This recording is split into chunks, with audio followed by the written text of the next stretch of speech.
এই সরপুঁটি মাছ আমি সর্ষে বাটা দিয়ে করব। নুন হলুদ মেখে নিয়েছি। কড়াই গরম হয়ে গেছে, কড়াইতে তেল দেবো, মাছ ভাজবো। তেল গরম হয়ে গেছে, মাছ ছেড়ে দেবো।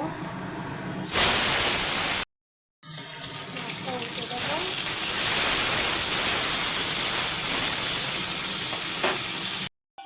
মাছ ভাজা হয়ে গেছে, তুলে নেবো। এই সর্ষে পাউডার আমি গুলে নিয়েছি, সানরাইজের সর্ষে পাউডার। একটু কাঁচা তেল দিয়েছি, একটু হালকা করে গরম জল করে গুলে নিয়েছি। কালো জিরে ফোড়ন দেবো। মিক্সিতে কাঁচা লঙ্কা দিয়ে আমি আদা বাটা করে নিয়েছি, দিয়ে দেবো। হলুদ দেবো।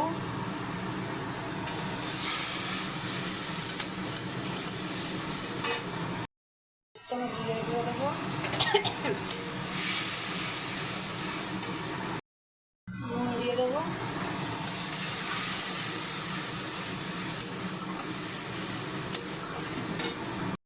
কাঁচা লঙ্কা জিরেটা হয়ে গেছে কষানো। এবার আমি সর্ষের গুঁড়োটা এবার গুলে নিয়েছি, জল দিয়ে দেবো এটা।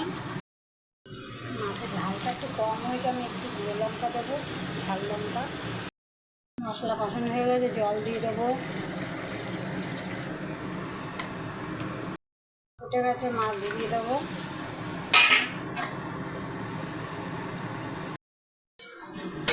সর্ষে বাটা দিয়ে সরপুঁটি মাছ হয়ে গেছে। সর্ষে বাটা দিয়ে আমি হালকা ঝোল করেছি, নামিয়ে দেবো। ধনে পাতা দেবো, দিয়ে এবার নামিয়ে দেবো।